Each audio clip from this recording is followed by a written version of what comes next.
The temperature dropped 41 degrees in 6 hours. That's not a figure someone invented to make the story sound dramatic.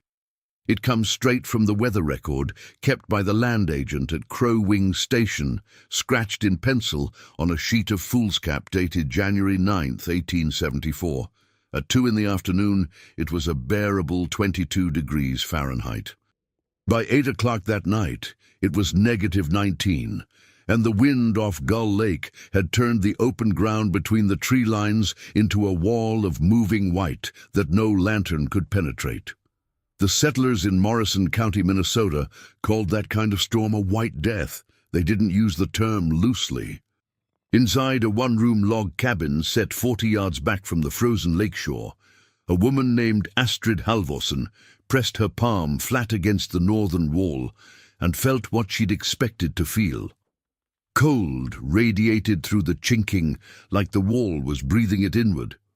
Her daughter Inga, 7 years old and fighting a cough that had settled into her chest 3 days prior, was rolled in 2 wool blankets on the rope bed nearest the stove.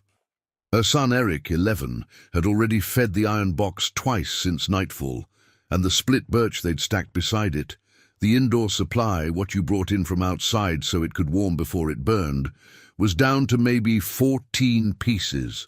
14 pieces of birch in a storm that wasn't going to quit until morning at the earliest. Most people hearing that opening think they already know the story. Woman alone, children at risk, firewood running out. It ends one of 2 ways. Either a neighbor arrives in time or it doesn't. But that's not this story, because what Astrid Halvorsen did in the previous August, in heat so thick the mosquitoes hung in clouds above the lake and the mud along the shoreline smelled like iron, meant that on the night of January 9th, 1874, she wasn't afraid of running out of firewood. She was afraid of almost nothing at all. What she'd built that summer beneath the floor of her own cabin was something that her Norwegian neighbors called unnecessary, that the Lutheran minister called vanity, and that a land speculator from St. Paul called the most peculiar waste of a woman's labor he'd witnessed in 20 years of frontier property.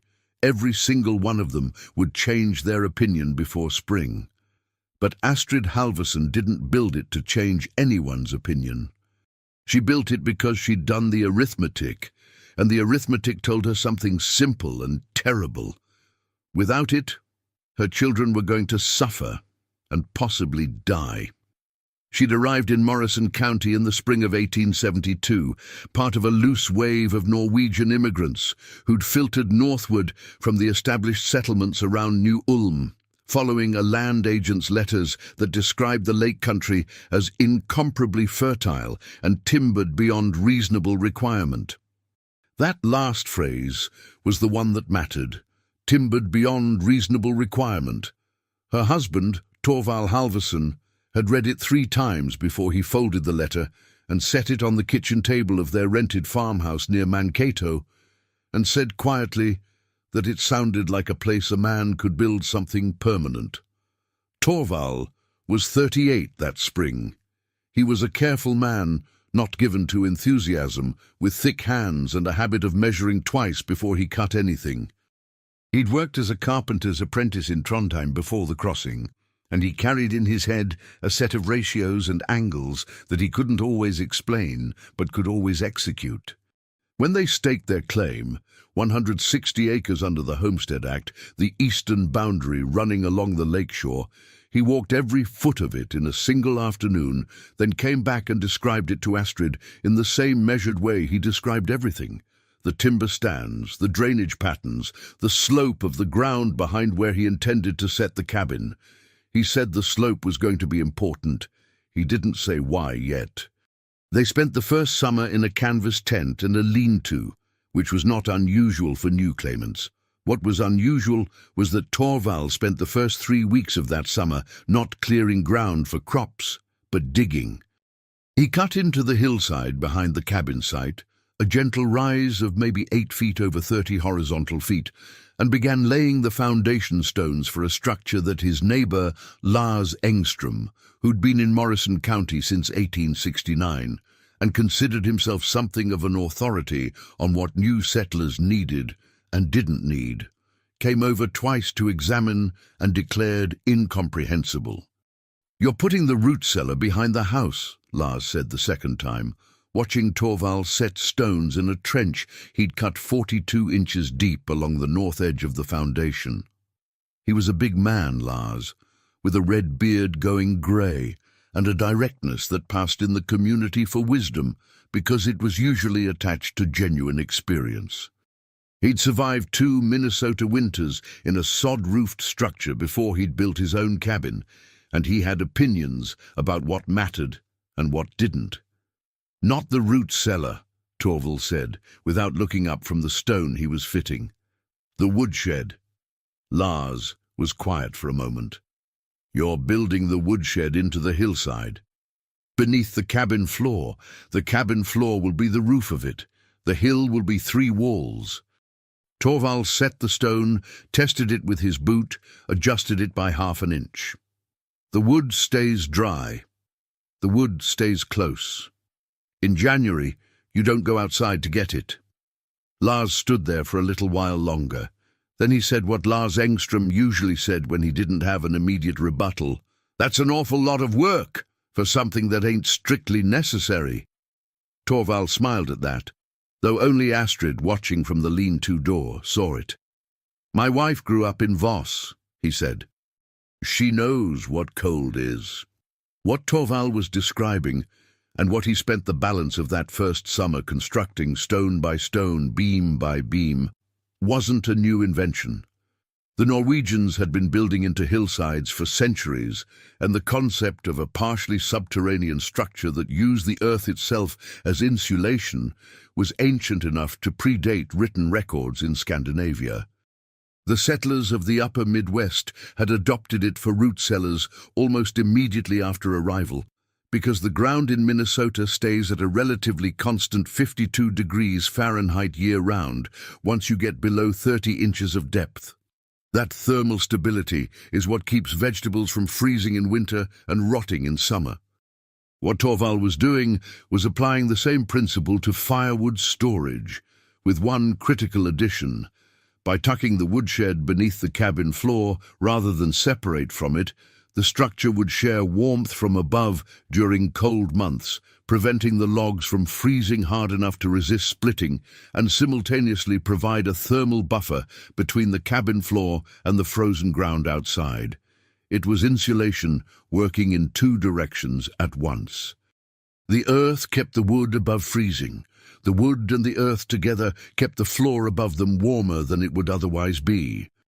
He dug the storage space 8 feet wide, 12 feet deep and 5 feet tall, dimensions that Astrid had calculated based on what she'd seen consume firewood in the worst winters around Mankato. Roughly 6 cords for a single-room cabin through a Morrison County winter, plus a margin she'd decided to call the Mercy cord, the extra one they hoped they wouldn't need, but knew they might. 7 cords total, stacked tight, came to approximately 390 cubic feet of split wood. The space Torvald excavated at 440 cubic feet of usable storage fit that number with room for the splitting axe and a small tool shelf. The entry wasn't from outside. That was the part Lars Engström kept coming back to object about, and the part that would eventually prove most important. Torvald cut a trapdoor through what would become the cabin floor, a 24-inch square opening hinged with iron hardware he'd bought from the trading post at Crow Wing, so that the wood could be accessed without stepping outside. In January in Minnesota, that distinction is the difference between a 30-second errand and a genuine hardship. In a blizzard, it's the difference between a hardship and a danger. The beams supporting the cabin floor above the storage space were white oak, 12 inches square, cut from trees felled in the autumn of 1872 and left to season over the winter before Torvald fitted them into the structure the following spring. He pinned them with locust dowels rather than iron nails because he'd seen iron fasteners work loose in freeze-thaw cycles, and he didn't trust them for structural members. The floor he laid over the beams was 2 inches of white pine planking, tongue and groove, fit tight enough that Astrid could sweep it and not watch the dust fall through. The trapdoor was countersunk, so it sat flush, indistinguishable from the surrounding floor unless you knew where to look. If you've ever split firewood, and if you're watching this channel, there's a decent chance you have. You know that the work is mostly in the preparation, not the splitting itself. Splitting is the satisfying part. What comes before it is the part that takes everything out of you. The felling, the limbing, the bucking into rounds, the hauling, the stacking. Torvald figured, working at a steady pace through the summer of 1872 and into the fall, that filling 7 cords into that underground shed was going to require the better part of 4 months of consistent labor on top of everything else they needed to do to establish the claim. He was right. It took from late June through the first week of November, and by the time they pushed the last rank of split birch down the wooden ramp he'd built for the purpose and pulled the trapdoor shut against the coming winter, both of them were tired in a way that went past muscles and into something more fundamental. But the woodshed was full. 386 cubic feet of split hardwood, birch primarily, with 2 ranks of ash and a half rank of dense green oak that wouldn't burn cleanly until February, but would burn hot and long when it finally dried enough. Torvald had weighed a representative sample of the birch against a block of similar size that was known to be properly seasoned, and concluded that his supply was running about 14% wetter than ideal. He wasn't worried. The underground space was ventilated through 2 small gaps he'd left in the stone, facing at the north end, fitted with wooden plugs that could be removed in summer to allow air movement. By January, he said, the wood would be ready. That first winter, 1872 into 1873, was hard but not murderous, which in Morrison County meant temperatures that regularly hit -20, but didn't hold there for more than 4 or 5 days running. The trapdoor got its first real test on a morning in December when a 3-day storm rolled in off the plains and kept the temperature below 0 for 68 hours straight. Astrid pulled up the trapdoor, descended the 3 wooden steps into the storage space, lit by a single candle she carried in a tin holder, selected 12 pieces of birch from the nearest rank, and came back up into the cabin in approximately 45 seconds.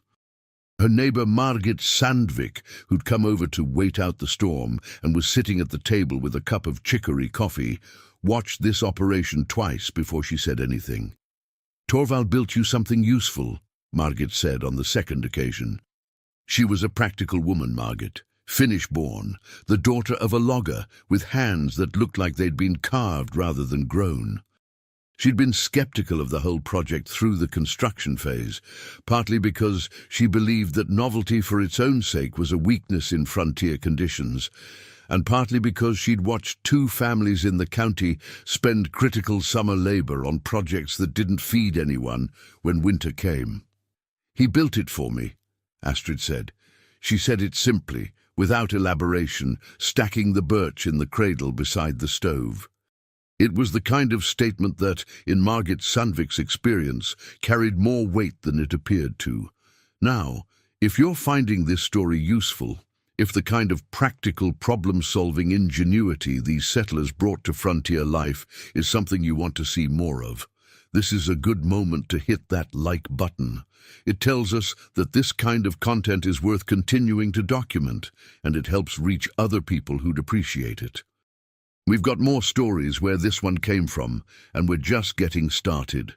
Torvald Halvorsen died on September 14, 1873. Typhoid fever, which had been working its way through the settlements along the Crow Wing River since early August, reached their claim in the last week of that month. He was sick for 11 days. There was no doctor within 60 miles. The nearest thing Morrison County had to medical authority was a Norwegian apothecary in the village of Little Falls who could supply quinine and laudanum and a few other preparations.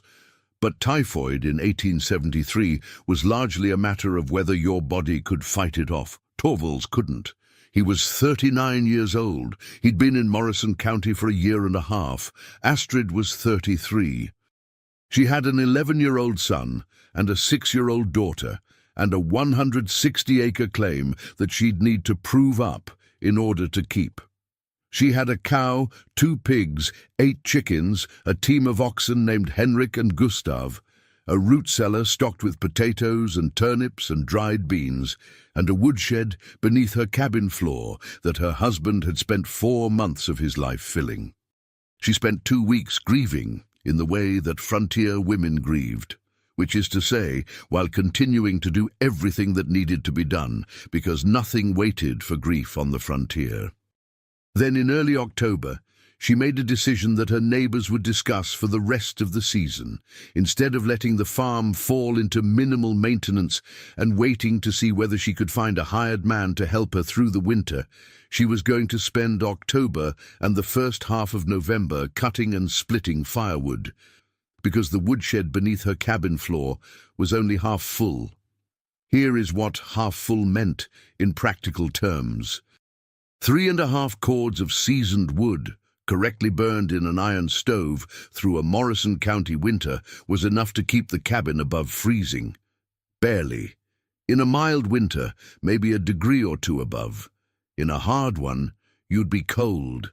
You'd be burning everything you had by the first week of March, and if March came in the way March sometimes did in northern Minnesota, wet, variable, with ice storms that could last a week, you'd be stripping fence rails before the month was out.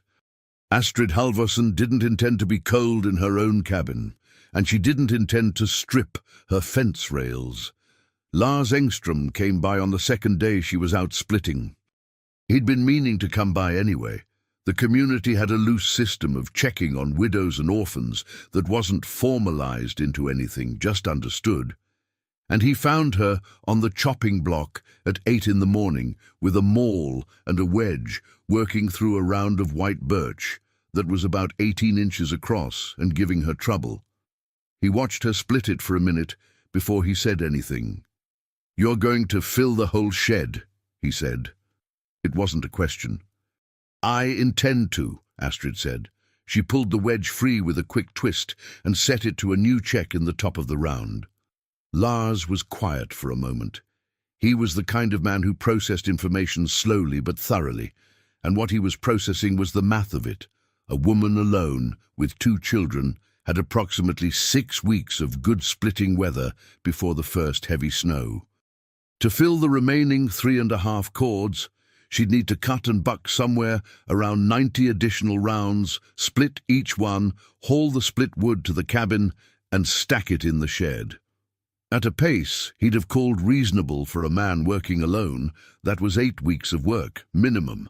At the pace he'd seen her working just now, it was something closer to 5, if she didn't stop for anything. "I'll send my boy Christopher," Lars said. "He can work half days." "I'll take Christopher in the mornings," Astrid said. "I don't need him in the afternoons." Lars Engström had a way of looking at people when they surprised him that involved a slight tightening around the eyes and a pause before he spoke again. He gave Astrid that look now. Then he nodded, turned around, and walked back toward his own farm to send Christopher over. Christopher Engström was 14 that autumn. A large boy for his age, with his father's red hair and his mother's quicker mind. He arrived at Astrid's cabin at sunup the first morning and found her already 90 minutes into the work, a row of split birch stacked against the wall that would have taken him most of the morning to produce. He would tell his own children, 40 years later, that watching Astrid Halvorsen split wood was one of the most educational things he'd witnessed as a boy. Not because the technique was anything he hadn't seen before, but because of the deliberateness of it. Every motion was accounted for. There was no wasted effort. She didn't split more pieces than the length of her arms could carry in one trip, so she never made a second trip.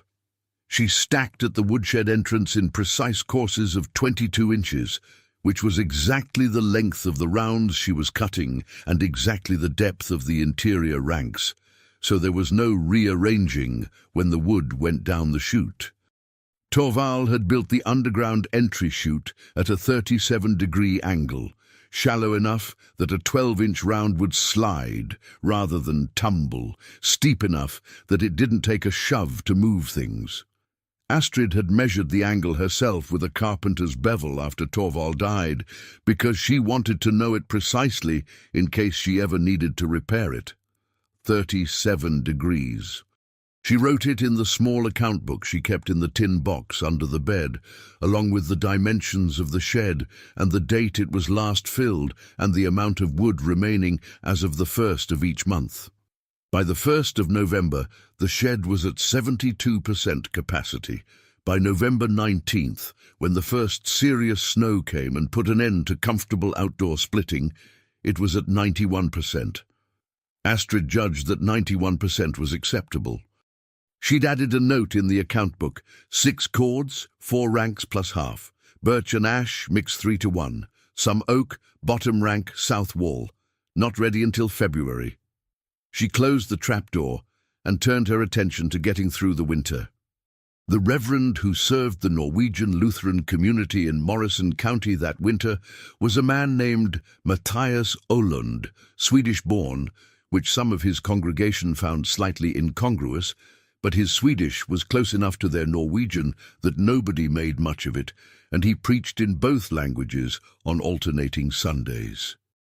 He was a thoughtful man, Reverend Olund, not given to the kind of fire and brimstone posturing that characterized some frontier ministers, and his concerns about what Astrid Halvorsen was doing weren't spiritual in a simple sense. They were more nuanced than that. He came to call on her in the first week of December, ostensibly to see how she was managing, which was both genuine and diplomatic. Over coffee, real coffee, which Astrid kept for guests, he worked his way around to what was actually on his mind. It was the firewood. Not the firewood itself, but the scope of it. He'd heard from Lars Engström how full the shed was.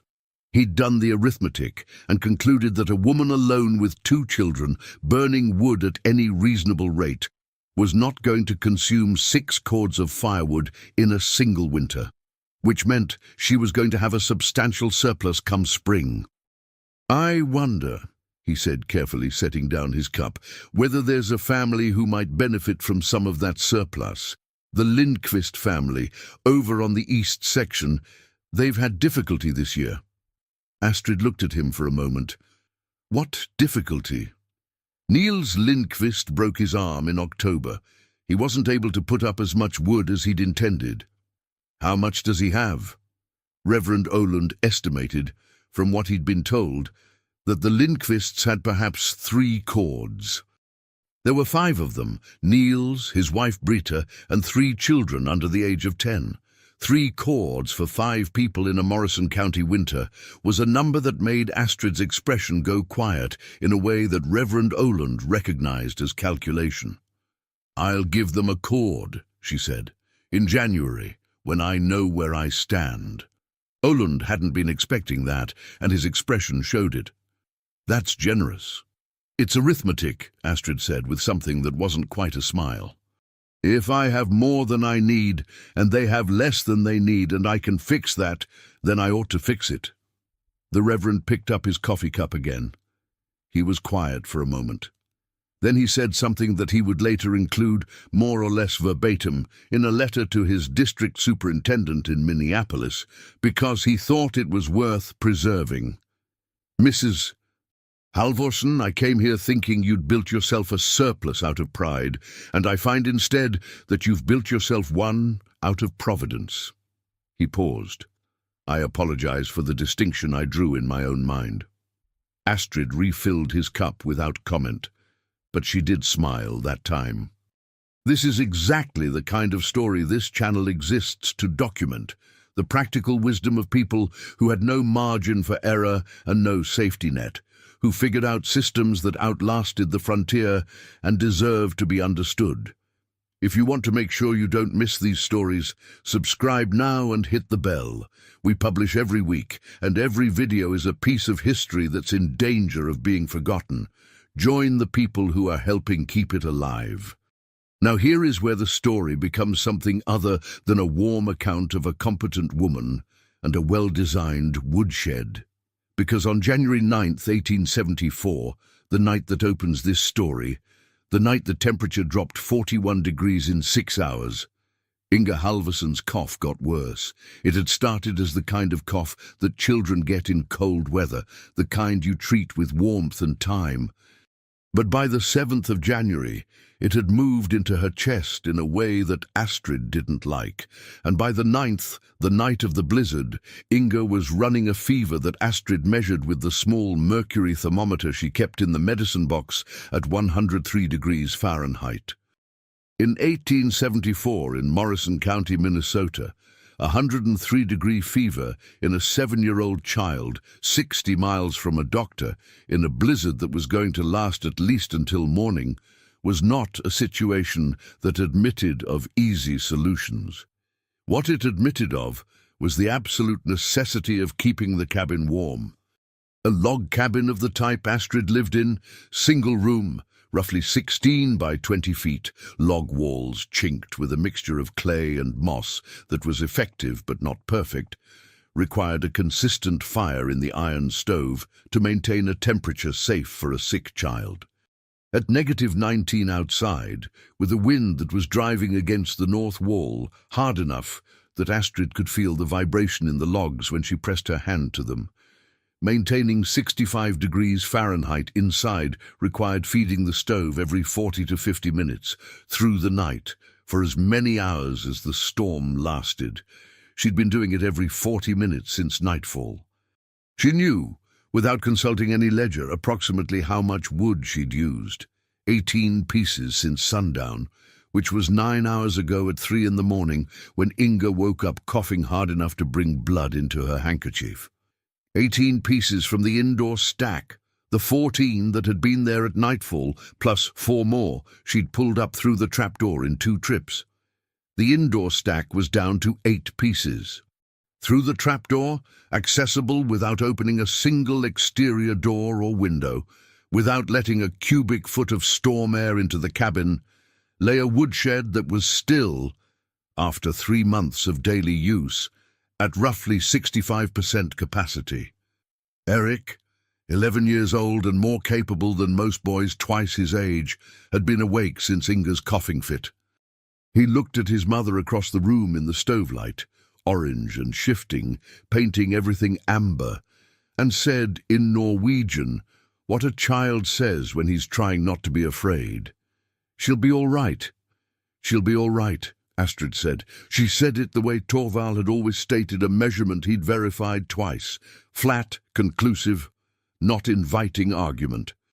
Then she went to the trapdoor, pulled it up, descended the 3 steps with her candle, and came back with 16 pieces of dry birch that she stacked in 2 neat courses beside the stove. The whole operation took 50 seconds. She hadn't opened a door. She hadn't let the temperature drop. She hadn't made her sick daughter's situation any worse by the introduction of cold air. She sat down beside the bed and put her hand on Inga's forehead. Still hot, but not worse. She fed the stove at 3:15, and again at 5, and at 7 in the morning the storm showed its first sign of relenting. The pitch of the wind against the walls dropped by half, and a thin grey light came through the greased paper window on the east side. By 9 o'clock, the temperature outside had risen to -4, which in the context of what it had been was practically mild. By noon, when Lars Engström appeared at the cabin door on snowshoes with a look of controlled concern that he'd been wearing since the previous night, Inga's fever had dropped to 101 degrees, and the cabin was a steady 66 degrees Fahrenheit. "She's better," Astrid said before Lars could ask. Lars looked at the stove. He looked at the stack of wood beside it. He looked at the trapdoor in the floor, which was still closed, but which he knew by now opened onto something that had made all of this possible. He was not a man who expressed himself effusively. What he said was, Torvald knew what he was building. "He knew," Astrid said. She was quiet for a moment. "So did I." Lars Engström nodded once, the kind of nod that in his vocabulary carried genuine weight, and asked if there was anything he could do. Astrid asked him to carry a message to the Lindqvist farm, that she was ready to send that cord of wood whenever Niels could arrange to collect it. There's a detail about the construction of the woodshed that doesn't come out in the story until spring, when the community had time to look more carefully at what Astrid had built and try to understand why it worked as well as it did. The detail involves the roof. Torvald had set the cabin floor beams, the 12-inch white oak timbers, with a deliberate 2-inch gap on the northern edge, where the shed's stone wall met the underside of the floor.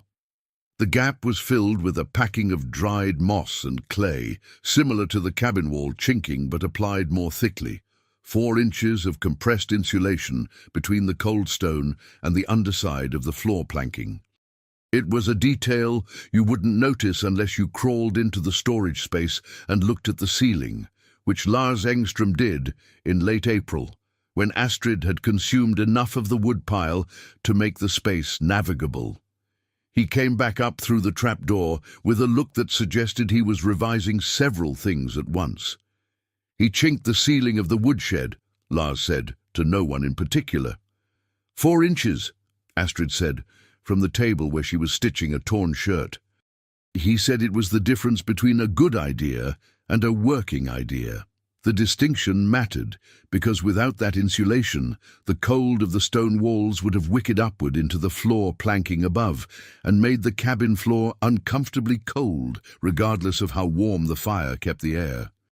With it, the floor ran a consistent 12 to 15 degrees warmer than it would otherwise have, which meant the stove didn't need to work as hard, and the wood consumption per day ran approximately 9% lower than it would have in a comparable cabin without the below-grade storage.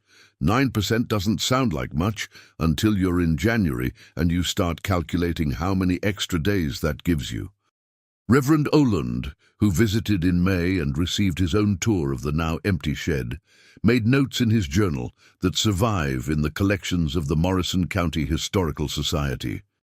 He wrote that the construction demonstrated a thoroughness of planning that anticipated conditions the planner could not fully foresee, and that the most remarkable aspect was not the storage capacity, but the access, the trapdoor, the ramp, the floor-level entry that eliminated the need to expose the household to exterior conditions in order to maintain its interior temperature.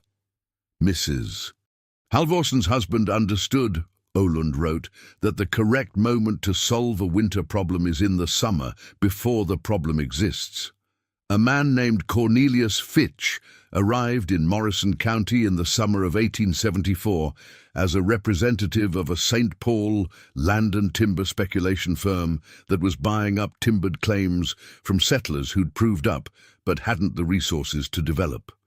He was educated, well-dressed, and genuinely curious about frontier conditions, in the way that men who don't live in them are often curious, intellectually at a safe distance. He'd heard about the Halvorsen claim from the Crow Wing land agent, who described it as notably well-maintained for a widow's holding, which in 1874 language meant something. He came to look at the timber. He ended up spending most of his visit looking at the cabin and the integrated woodshed, which Astrid showed him without particular pride, but with the precision of someone explaining a mechanism she understood completely. Fitch walked around the outside of the cabin, noted the way the hillside served as the north and west walls of the storage area, pulled at the stones to test the mortar, went down the 3 steps, looked at the chinked ceiling, measured the ramp angle with a pocket level, and came back up looking like a man who'd been told something surprising. "How many cords did you put up for this past winter?" he asked. "Started with 6, plus a small margin," Astrid said. "Gave 1 cord to a neighbor in January, used 4.5 through March. Have some oak still seasoning I'll use next winter." Fitch did the math. Starting quantity minus gift minus usage equaled a surplus in early spring, which meant the structure had performed at or above the design capacity, even through a winter that the land agent had described as the hardest since 1867. He looked at the trapdoor set flush in the floor. He looked at Astrid. "How much would you take for the claim?" he said. It was not the first time someone had asked her. It wasn't even the first time that week. Astrid looked at him in a way that people who knew her recognized as the look she wore when she'd already made a decision and was waiting for the other party to catch up. "It's not for sale," she said. "I'm going to prove it up." Fitch nodded. He wasn't offended. He'd been turned down enough times on the frontier to take it as simply information. Before he left, he asked if he could write up a description of the construction for a publication in St. Paul that covered agricultural and settlement practices. He thought it might be useful to other settlers. Astrid thought about that for a moment. "Write that a man built it," she said. "Write that his wife knew why it would work." She paused. "Make sure you get both parts right." Dune, the fourth person who came to examine the woodshed, and whose opinion of it went through the most complete reversal, was a man named August Reichert. He'd come to Morrison County from Pennsylvania in 1871, a former corporal in the Union Army turned settlement farmer, with a military man's categorical approach to most problems and a tendency to evaluate solutions by whether they'd have worked in the field. He had no patience for what he called European fussiness, by which he meant the tendency of Scandinavian and German settlers to build structures that were more complex than necessary, when simple ones would do. He'd said as much at some length to Lars Engström the previous summer, when word of what Torvald was building had circulated through the small community. "You don't dig a cellar for wood," Reichert had said, with the authority of a man who'd spent 4 winters on the frontier already. "Wood doesn't rot. Wood doesn't freeze solid until it gets below 0, and even then it'll burn. You stack it close to the door, you keep a day's supply inside, and you dress warm when you go out to get it. That's all there is to it." But he was wrong about wood not freezing solid below 0. It absolutely does, which anyone who's tried to swing a maul at a birch round at -20 can confirm. But the rest of his argument had the virtue of being simple and, in moderate conditions, defensible. Reichert wasn't a foolish man. He'd just built his model of frontier survival around conditions that were hard but survivable, and he hadn't fully updated it for conditions that were hard and potentially unsurvivable. He came to the Halverson cabin in late January after the big storm to see how they'd fared. He'd been checking on neighbors since the storm passed, which was the community's informal welfare system in action. When Astrid explained that Inga was recovering, that the cabin had maintained its temperature through the storm without difficulty, and that the woodshed was still more than half full, he stood in the cabin and looked at the trapdoor in the floor for a long time. "You never had to go outside," he said. "Not once," Astrid said. Reichert was quiet. He was a man who accepted evidence, which was perhaps his best quality. "I'll be putting one of those in next summer," he said finally, "if you'd allow me to measure the dimensions." "The account book is on the shelf," Astrid said and pointed to it. August Reichert copied the dimensions and the ramp angle and the ceiling insulation thickness into a small notebook he carried in his coat pocket, right beside the military-issue compass he'd carried since Gettysburg. He thanked Astrid, replaced the account book on the shelf, and left. He built his own version of the below-grade woodshed the following summer. With modifications he'd thought of himself: a slightly wider ramp, an additional ventilation gap on the eastern facing, and it served his family for the next 22 years. His daughter Marta, who inherited the claim, wrote about it in a memoir compiled by the Morrison County Agricultural Society in 1901, describing it as a feature of the farm so essential to winter survival that its absence in other people's homes struck her as a kind of blindness. Let me give you some numbers, because the numbers are part of what makes the story true. 7 cords of firewood, properly stored, weighs approximately 14,000 pounds. 7 tons of wood, split and stacked in a space that measured 8 by 12 by 5 feet. To fill that space, Torvald Halvorsen cut, split, hauled and stacked wood from trees he felled within 300 yards of the cabin, primarily white birch, with a percentage of ash that burned slower and held coals longer, and a bottom rank of green oak that he knew would take 8 to 10 months to season, but would become the densest, longest burning fuel in the stack by the time it was needed. He chose birch as the primary fuel, not because it was the only option. There was plenty of mixed hardwood within walking distance, but because birch splits cleanly along a straight grain, burns hot from the moment it catches, and doesn't spark aggressively the way some resinous softwoods do in an enclosed stove. In the Norwegian tradition from which both Torvald and Astrid came, birch was considered the correct choice for a stove that needed to be managed by a woman alone, which was a description that Torvald, with the prescience that occasionally marks careful people, apparently applied to his own situation well before his illness.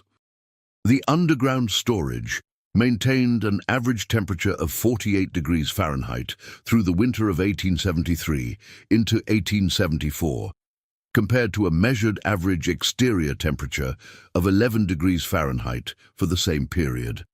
That's a 37-degree differential, created entirely by the passive insulation of earth, stone, and the 4-inch moss and clay ceiling packing. No fire, no active heating, just physics and material, correctly understood. The wood in that space neither froze hard enough to resist splitting, a problem that could add 20 to 30% to the labor of winter fuel preparation, nor did it take up moisture from the ambient cold, the way above-ground stacks exposed to temperature cycling will do. It simply sat there dry and accessible for as long as it was needed. Compare this to the practice followed by most settlers in Morrison County at the time, which was to stack wood in an above-ground shed or against an exterior wall covered with boards or canvas. That method, in a winter like 1873 into 1874, produced wood that froze into a solid mass in temperatures below -10, that absorbed moisture during the January and February thaw cycles and burned approximately 22% less efficiently than properly seasoned dry wood, and, most critically, required the user to go outside to retrieve it.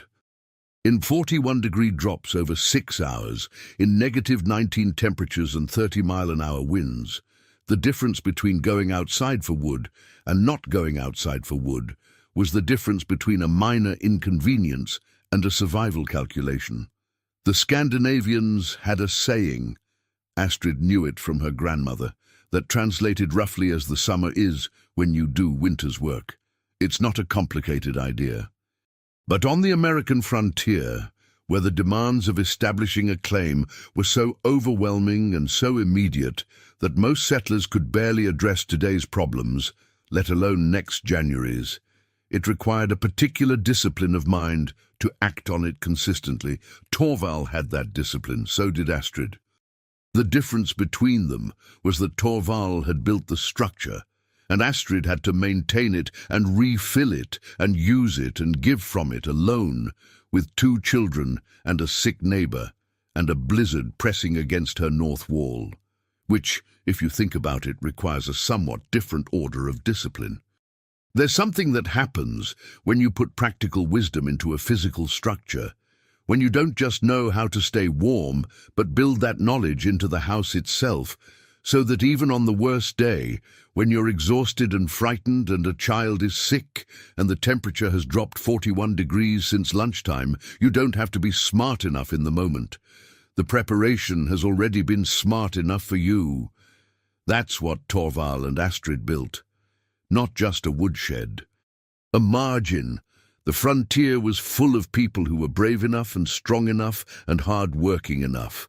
What separated the ones who built legacies from the ones who merely survived was often nothing more and nothing less than the discipline to do winter's work in summer, to look at a blank hillside in August heat and see, already present in the earth and timber and stone, the answer to a storm that wouldn't arrive for 5 months. Torvald saw it. Astrid saw it beside him and after him more clearly than ever, because she was the one who had to use it. She proved up her claim in the spring of 1876, 5 years from first residence, as the Homestead Act required. The 160 acres became legally hers. She'd been managing it alone for nearly 3 years by then, with help from Eric, who by 16 was doing the work of a man, and from the loose community of neighbors who'd watched her and occasionally doubted her, and gradually concluded that what they were watching was someone who understood something they didn't, and that it was worth paying attention to. The woodshed, when Astrid last filled it in the autumn of 1876, held 6 cords and 4 ranks of split birch, a half cord of ash, and a bottom rank of oak that her neighbour Christopher Engstrom, now 17, now almost as large as his father, had helped her cut from a tree that had been standing near the lake shore for what he estimated at 150 years. She wrote in her account book, 6 cords and more. Should last us comfortably. Will have surplus. She always had surplus. That was the whole idea. The Morrison County Historical Society has a small photograph taken sometime in the early 1880s that shows the exterior of a log cabin on the eastern shore of Gull Lake. You can see the hillside behind it. You can see, if you look carefully, the 2 small ventilation gaps in the stone facing where the hill meets the cabin's north wall. You can see a woman standing at the cabin door, looking at the camera with an expression that defies easy description, not proud, not modest, something between the two. The back of the photograph, in ink that has faded but remains legible, says, A. Halverson, Her Place, 1882. Her Place, 2 words, and everything in them. What Astrid Halverson built beneath her cabin wasn't just a woodshed. It was a philosophy made out of stone and oak and moss, a physical argument that the best preparation isn't the one you reach for in a crisis, but the one that means the crisis never fully arrives. The settlers of the American frontier were, in the aggregate, practical people who learned from conditions that were unforgiving and immediate. But within that general practicality, there were degrees. People who responded to the frontier and people who anticipated it. The ones who anticipated it built structures that survived them. They built ideas into timber that outlasted the timber. They thought in years when the world around them was demanding they think only in days. The earth holds heat. Dry wood burns better than wet. A trapdoor in the floor is worth more in a January blizzard than any amount of courage when it comes to going outside in the dark.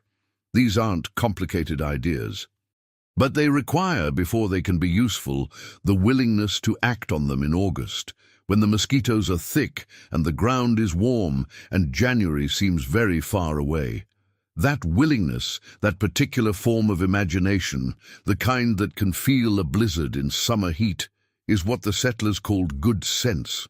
It's what Torvald called it when he handed Astrid the carpenter's bevel and asked her to write down 37 degrees. It's what Astrid called it when she opened the account book on a January night with her daughter sick and a storm against the walls, and found, in her own handwriting, every number she needed. There are 1,000 stories like this one buried in County Historical Society records, in faded account books, in the measurements scratched into old timber and the angles of long demolished ramps. This channel is committed to finding them and telling them, because the practical wisdom of these people deserves more than a footnote. It deserves to be understood. If you believe that too, if you want to be part of the community that keeps this knowledge alive, subscribe now and share this video with someone who'd appreciate it. Every person who watches is another person carrying this history forward. That's not a small thing. That's exactly what Astrid Halverson would have called good arithmetic.